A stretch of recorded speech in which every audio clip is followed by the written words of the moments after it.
여러분 안녕하십니까? 광주 MBC 뉴스투데이 시작합니다. 시중 은행들이 지역에서 모은 예금을 지역에 다시 투자하도록 유도하기 위해 정부가 지난해 지역 재투자 평가를 도입하겠다고 밝혔습니다. 또 이를 100대 국정과제로 선정해 자치단체 금고 선정에도 반영하겠다고 공언을 했었는데요. 하지만 어찌된 일인지 감감무소식입니다. 이재원 기자입니다. 광주 지역 금융기관의 예금 대비 대출 비율은 88.2%, 전남은 66%로 전국에서 가장 낮은 수준을 기록하고 있습니다. 이는 예금으로 쌓인 지역의 자본이 대출을 통해 광주와 전남 지역에 쓰이기보다는 금융기관에 쌓이고 있다는 것을 의미합니다. 또 이렇게 쌓인 지역의 자금은 수도권에 집중되면서 지역의 기업들과 서민들은 충분한 금융 지원을 받지 못하는 상황입니다. 이 같은 자본의 수도권 썰림 현상을 극복하기 위해 금융위원회와 지역균형발전위원회는 지난해 10월 지역 재투자 평가 제도를 도입한다고 대대적으로 홍보했습니다. 금융기관들의 지역 중소기업에 대한 대출 실적과 지점이나 ATM 설치 등 지역 내 인프라 투자를 해마다 평가해 지역 금융을 활성화하겠다는 의도였습니다. 또 결과를 공개하고 자치단체의 금고 선정 기준에도 반영해 막대한 자금력을 동원한 시중은행을 견제하겠다는 의도도 내비쳤습니다. 하지만 올해 안에 실시하겠다고 공언했던 지역 재투자 시범 평가는 아직까지 소식이 없습니다. 담당 상무관님이 출사인바 들어가셨거든요, 배우자님. 대직접 표로는 있는데 지역 재투자에 관련된 거를 잘 아시지는. 이 같은 사정은 균형발전위원회도 마찬가지. 인사 이동이 있었지만 후임자는 내용 파악도 하지 못하고 있습니다. 그게 균형발전위원회가 명의로 이렇게 나간 보도자료인가요? 제가 확인을 해보고 연락을 드릴게요. 현 정부가 100대 국정과제 가운데 하나로 선정한 지역 재투자 평가. 하지만 정책이 실종된 가운데 올해도 어김없이 자치단체의 금고 선정 시기가 다가오고 있습니다. MBC 뉴스 이재원입니다. 인공지능 대표 도시로 발돋움하기 위한 광주시의 발걸음이 빨라졌습니다. 인공지능 실증 연구단지 조성 사업이 국고 지원 사업으로 확정된 가운데 전문 인재를 양성할 수 있는 토대도 마련됐습니다. 송정근 기자입니다. 광주과학기술원이 인공지능대학원으로 선정됐습니다. 고려대와 성균관대 등 3개 대학교에 이어 이번에 광주과기원과 포항공대가 추가 선정된 겁니다. 올해 10억 원을 시작으로 5년 동안 90억 원을 지원받게 된 과기원은 내년부터 10명의 석박사를 배출하는 과정을 운영합니다. 집덕단지는 기본적인 인프라고요. 시설이고요. 그럼 시설에 대해서는 그걸 들어갈 수 있는 사람, 좋은 사람, 인력이잖아요. 저희가 인력을 갖다 공급할 수 있는 그 좋은 새로운 프로그램이 생겨서 집덕단지를 갖다 활성화할 수 있는 인력을 미리 저희가 준비하고. 국내에 인공지능 전문 인력이 많지 않은 상황에서 이번 인공지능 대학원 지정은 광주시에게도 반가운 결정입니다. 이미 지난 1월 인공지능 집적단지 조성이 예비 타당성 조사 면제 대상에 선정돼 사실상 사업이 확정된 상태에서 사업의 핵심이라고 할 수 있는 전문 인력까지 공급받을 수 있게 됐기 때문입니다. 광주시는 올해 말까지 첨단 3지구의 그린벨트 해제를 완료하고 환경 영향평가와 보상 절차를 거쳐 내년 중반부터 직접 단지 조성에 나설 계획입니다. 하드 인프라를 중심으로 해서 앞으로 이제 클라우드나 이제 그러한 그 비즈니스 모델을 만들어내는 것인데요. 우리 지역 산업과 연계해서 새로운 그 비즈니스 모델을 만들어내는 그런 쪽에 지금 집중할 계획입니다. 또 광주시는 인공지능 비즈니스 모델 가운데 자동차와 에너지, 헬스케어, 문화 콘텐츠 등 4가지 분야를 중심으로 규제 자유 특구 추진도 진행하고 있습니다. 또 지난주에는 인공지능 전문가 20여 명으로 구성된 인공지능 중심도시 광주 만들기 추진위를 출범하는 등 인공지능 생태계 조성에 박차를 가하고 있습니다. MBC 뉴스 송정근입니다. 민간공원 특례 사업의 비리 의혹과 관련해 검찰이 정종재 행정부시장과 윤영열 광주시 감사위원장의 자택을 압수수색했습니다. 광주지검 특수부는 광주도시공사를 압수수색했던 지난달 27일 정 부시장과 윤 감사위원장의 집에도 수사관들을 보내 서류와 컴퓨터 하드디스크 등을 압수수색한 것으로 전해졌습니다. 검찰은 중앙공원 1, 2지구의 우선협상 대상자가 뒤바뀐 경위를 수사하고 있고 잇따라 압수수색을 진행하며 수사의 강도를 높여가고 있습니다. 조선대학교의 차기 총장 후보가 오늘 결정됩니다. 조선대 총장선거관리위원회는 오늘 오전 9시부터 오후 2시까지 본투표를 진행하고 과반 득표자가 없을 경우에는 1, 2위 후보를 대상으로 곧바로 결선 투표를 진행할 예정입니다. 조선대 총장 선거에는 교수 4명이 출마했고 지난주 사전투표에서는 교수의 44%, 직원 유권자의 68%가 투표를 마쳤습니다. 10월의 첫째 날인 오늘은 태풍 미탁의 영향을 받겠습니다. 이번 태풍까지 하면 한반도에 영향을 미친 태풍은 총 7개로 60년 만에 가장 많은 태풍이 한반도를 지났습니다. 제18호 태풍 미탁은 현재 강한 중형급 세력을 유지하고 있고요. 타이완 타이베이 북동쪽 해상을 지나고 있습니다. 오늘 오후면 중국 상하이 해상까지, 내일 오후면 서귀포 해상까지 바짝 다가오겠고요. 목요일 오전에는 목포에 상륙해 그대로 남부지방을 관통한 뒤 동해안으로 빠져나갈 것으로 예상됩니다. 아직 태풍이 아주 가까이 다가오진 않았지만 태풍 전면부에 형성된 비구름대의 영향으로 우리 지역에 현재 비가 내리고 있습니다. 현재 레이더 영상을 보셔도 남해안 지역을 중심으로 비구름대가 머물고 있는데요. 따라서 현재 해안 지역을 중심으로 호우주의보가 발효 중인 가운데 시간당 20mm 안팎의 세찬 비가 이어지고 있습니다. 아직 비가 내리지 않는 곳도 있는데요. 오늘 오전 중이면 광주 전남 모든 지역으로 비가 확대되겠고 이 호우특보도 점차 확대되겠습니다. 태풍이 다량의 수증기를 머금고 올라오면서 비바람은 점차 더 거세지겠습니다. 오늘부터 모레인 목요일까지 광주 전남 지역에는 최고 250mm, 지리산 부근은 400mm 이상의 물폭탄이 쏟아지겠습니다. 대비를 철저히 하시기 바랍니다. 날씨 정보였습니다. 신안의 흑산도를 핥힌 태풍의 생채기가 아무지 않고 있습니다. 겨우 복구를 끝내가는 어민들은 양식장 주문마저 끊겨 어려움을 겪고 있지만 또다시 다가오는 태풍 소식에 걱정이 큽니다. 최진수 기자의 보도입니다. 태풍 링링의 강풍을 맞은 소나무 잎이 누렇게 말라가고 있습니다. 바다에서는 부서진 양식장을 복구하는 일손이 바쁩니다. 1년 중에 가장 많이 출하되는 흑산도 우럭 양식장에서는 요즘 내년에 출하할 고기 선별 작업이 한창입니다. 30개월을 키워서 파는 우럭은 흑산도에서 18도 전후의 수온을 보이는 요즘이 가장 많이 팔리는 시기입니다. 그러나 올해는 태풍 피해에다 주문까지 줄어 어민들이 더 큰 어려움을 겪고 있습니다. 그럼 100으로 하면 30%, 그렇게 3분의 1 모든 것이 다 3분의 1이라는 얘기지. 신안군 수협이 이달에 위판한 우럭은 210여 톤, 지난해보다 100톤가량이 줄었습니다. 출하 가격은 1kg에 11,000원 안팎으로 평년에 비해 괜찮지만 속 사정은 다릅니다. 실질적으로 내용상으로 보면 상인들이 요구하는 그람수가 높기 때문에 그에 비하면 올해는 오히려 재작년에 비하면 가격이 한 1,000원 정도 낮다고 생각합니다. 우럭은 500g을 기준으로 출하 가격을 정하지만 실제 400g짜리를 주문하거나 600g 크기를 요구한다는 것입니다.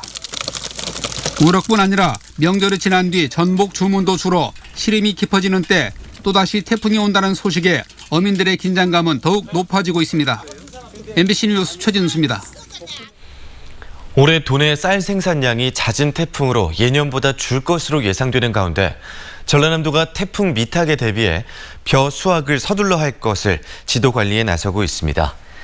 한국농촌경제연구원은 올해 쌀 생산량은 전국 기준 377만 톤에서 381만 톤으로 지난해 387만 톤보다 1.4%에서 2.5% 감소할 것으로 전망했으며 도내 쌀 생산량은 추가로 발생할 태풍의 피해 규모에 따라 더 줄어들 것으로 보입니다.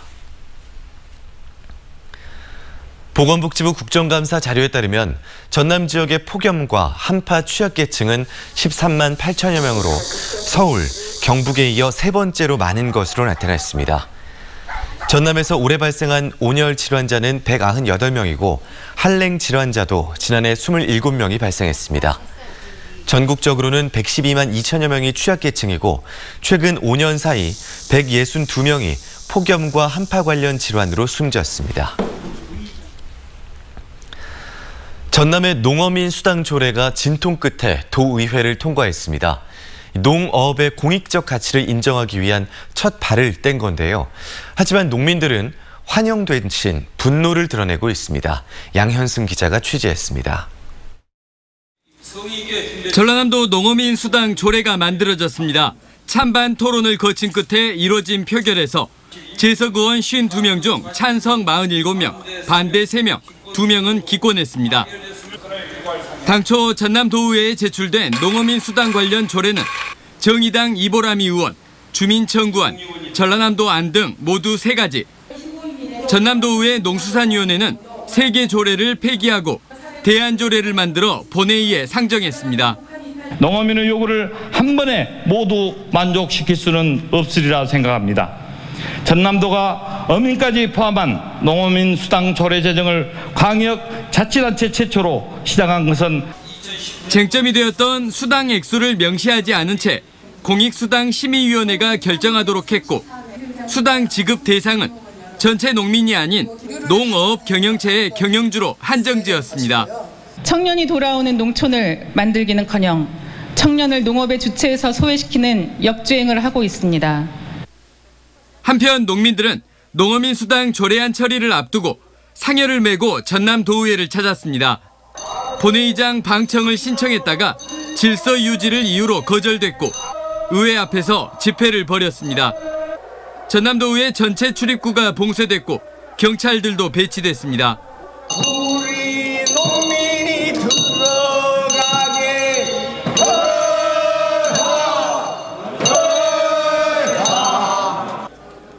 농민들은 전남도의회의 대안조례는 농민들의 의사가 반영되지 않은 졸속이라고 비판했습니다. 농수산이 상임위에서 주민이 발의한 청구권을 완전히 묵살한 것입니다. 이거는 전남 도민의 한 사람으로서 도저히 있을 수 없는 일이라고 생각합니다. 내년 상반기부터 전남 농어민 수당이 지급될 예정이지만 지급 범위와 액수 논란은 국회의원 선거철과 맞물려 더욱 증폭될 것으로 보입니다. MBC 뉴스 양현승입니다. 담양의 중록원이 전라남도 지방정원으로 등록됩니다. 담양군은 지방정원 등록 신청과 전라남도의 현장 심의 등을 거쳐 전남에서는 처음으로 중록원이 지방정원으로 등록된다고 밝혔습니다. 지난 2005년에 개장한 중록원은 울창한 대나무 숲에서 중림욕과 다양한 문화체험을 즐길 수 있는 담양의 대표적 관광지입니다.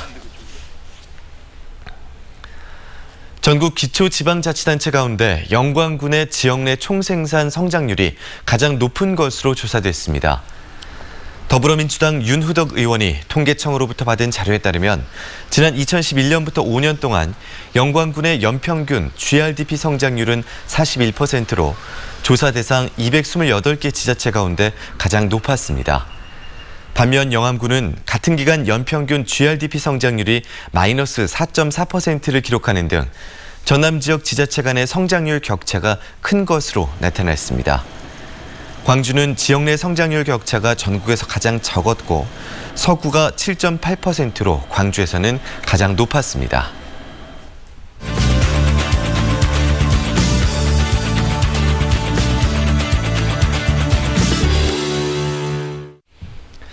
어제 금융위원회가 서민형 안심전환대출을 받을 수 있는 세부 기준을 발표했습니다. 9억 원 이하의 주택 보유자가 신청 대상자였지만 워낙 많은 신청인이 몰리면서 지원 가능한 주택 가격이 훨씬 더 낮아질 것으로 보이는데요. 정진석 경제평론가와 자세한 이야기 나눠보겠습니다. 안녕하십니까? 네, 안녕하세요. 네, 금융위가 발표한 안심전환대출의 기준과 향후 지원 절차에 대해서 먼저 짚어주시죠. 네, 일단은 신청이 마감됐습니다.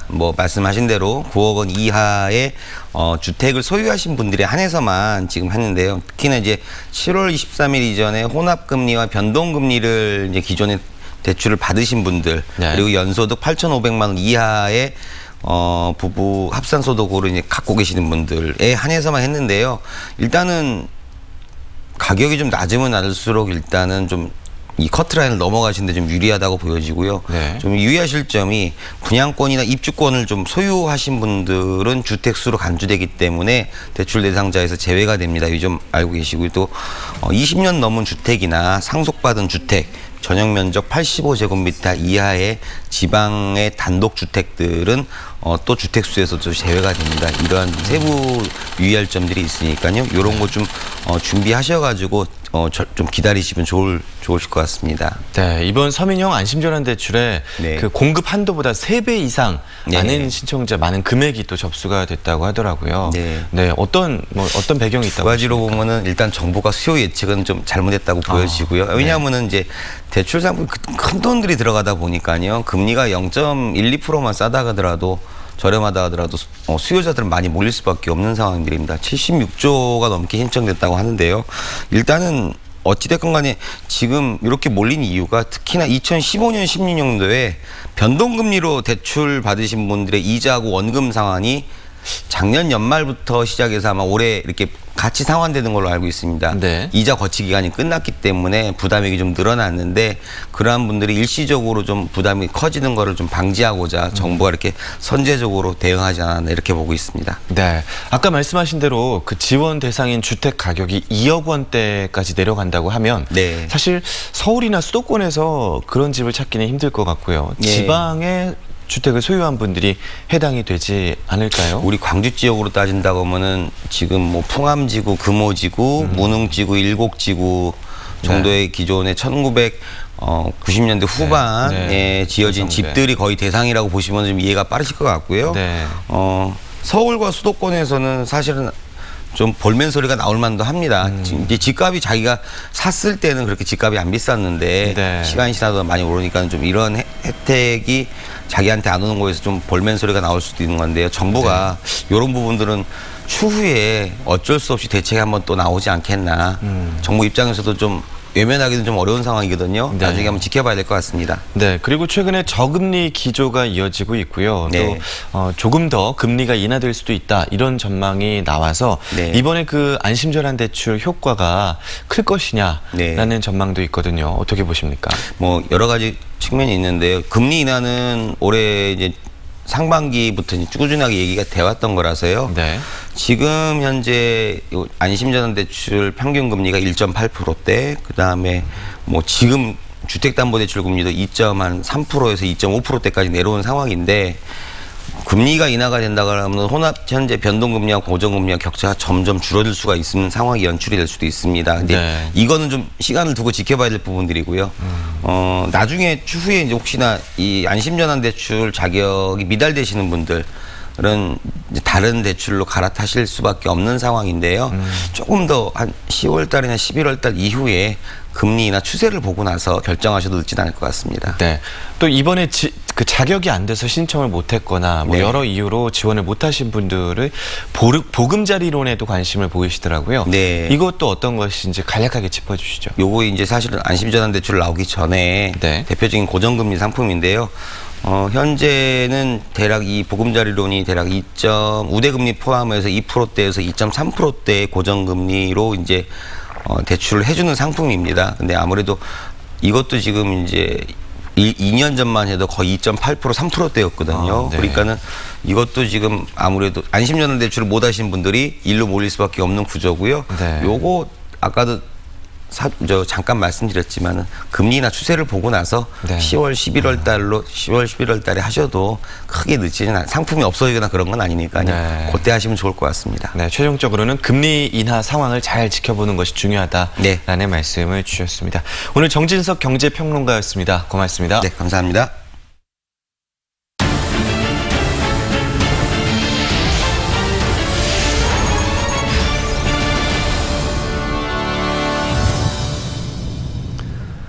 광주의 한 식당에서 음식을 함께 먹은 손님 10여 명이 식중독 의심 증세를 보여 관계당국이 역학조사에 나섰습니다.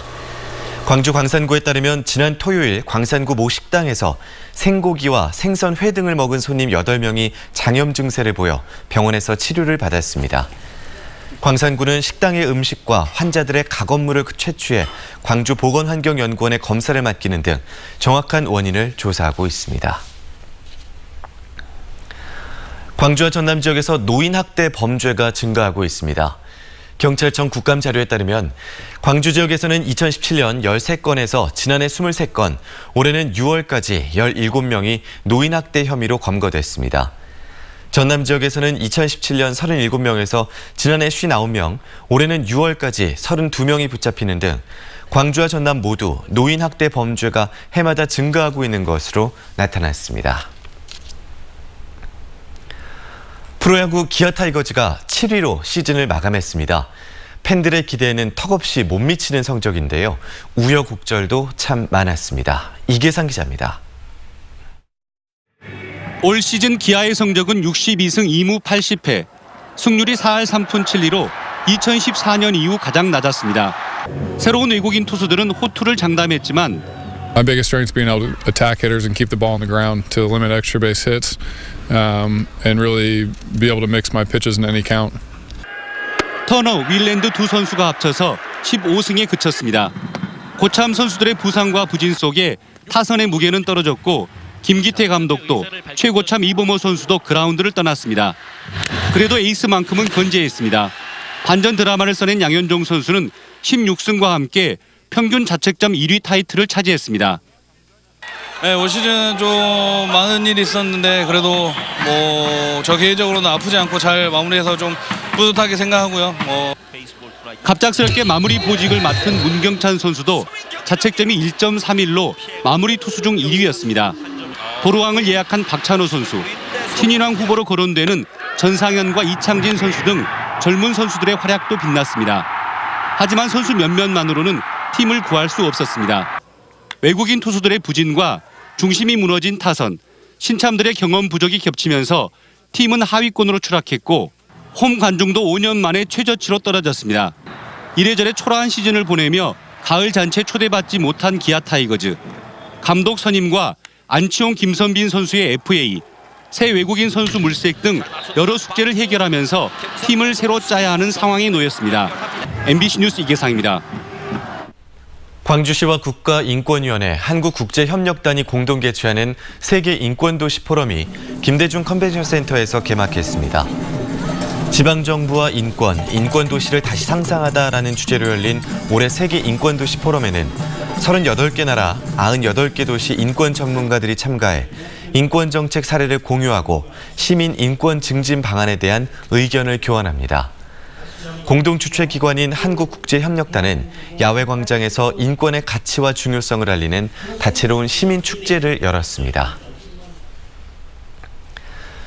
임금 인상과 처우 개선을 요구하며 광주 기독병원 노조가 파업에 들어간 지 33일이 지난 가운데 민주노총 광주본부와 보건의료노조 광주전남 지부가 기독병원 노조와 함께 총력 투쟁에 들어간다고 밝혔습니다.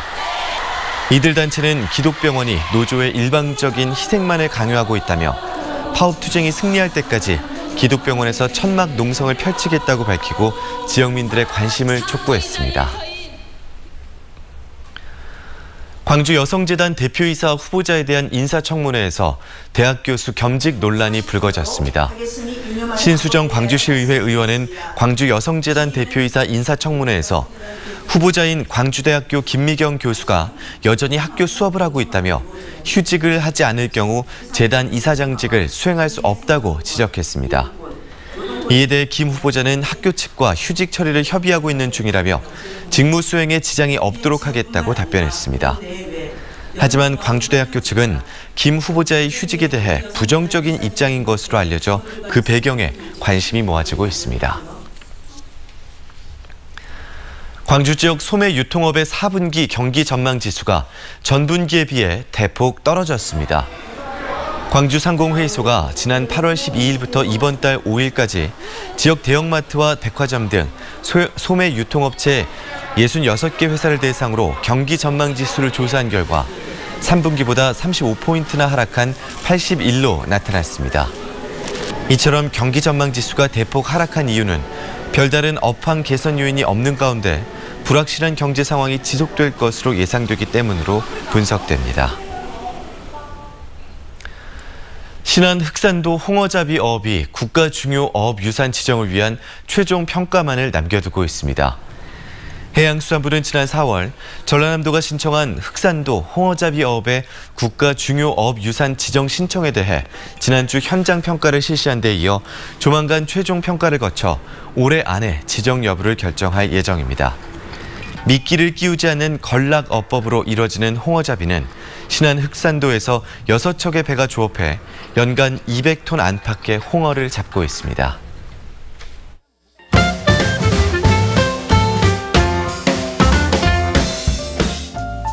내일과 모레 광주시 북구 일부 지역이 일시적으로 단수됩니다. 수도관을 체계적으로 관리할 수 있는 망 시스템을 구축하고 있기 때문인데요. 오늘은 오치 2동과 삼각동, 3일은 오치 1동과 문흥동 일원에서 저녁 10시부터 단수됩니다. 광주시는 해당 지역 주민들에게 다량의 비겨울수를 제공하는 등 불편을 최소화하겠다고 밝혔습니다. 잘 입지 않는 겨울 외투가 있다면 이웃을 돕는 데 기부하면 어떨까요? 광산군의 행정복지센터와 구청 4층 여성가족과에서 외국인에게 전달할 외투를 모으고 있습니다. 광산구 등록 외국인 13,400여 명 중 40%가량이 겨울 추위를 겪지 않은 동남아시아나 아프리카 출신 외국인이기 때문인데요. 기부된 옷은 27일에 필요한 이들에게 전달될 예정입니다. 10억송이 가을꽃 축제 장성 황룡강 노란꽃잔치가 13일까지 황룡강 일원에서 펼쳐집니다. 올해 축제는 KTX가 장성역에 정차하게 된 것을 기념해 정원 규모와 프로그램 수 등을 확대했다고 하는데요. 오색 정원, 황룡 정원 등 볼거리가 조성되고 열린 음악회 등도 축제 기간에 열립니다. 내일부터 나흘간 국립아시아문화전당 극장 3에서는 도서문화 프로그램 영화가 된 책 북앤무비가 열립니다. 라이브러리 파크에 있는 책 중 영화화된 작품 12편이 상영되는데요. 남한산성, 공동경비구역 JSA, 살인자의 기억법을 시작으로 하루 3편씩 10시 30분부터 상영됩니다. 3일에는 이청준 작가와 이야기를 나누는 시네 토크가 오후 5시 30분부터 진행됩니다.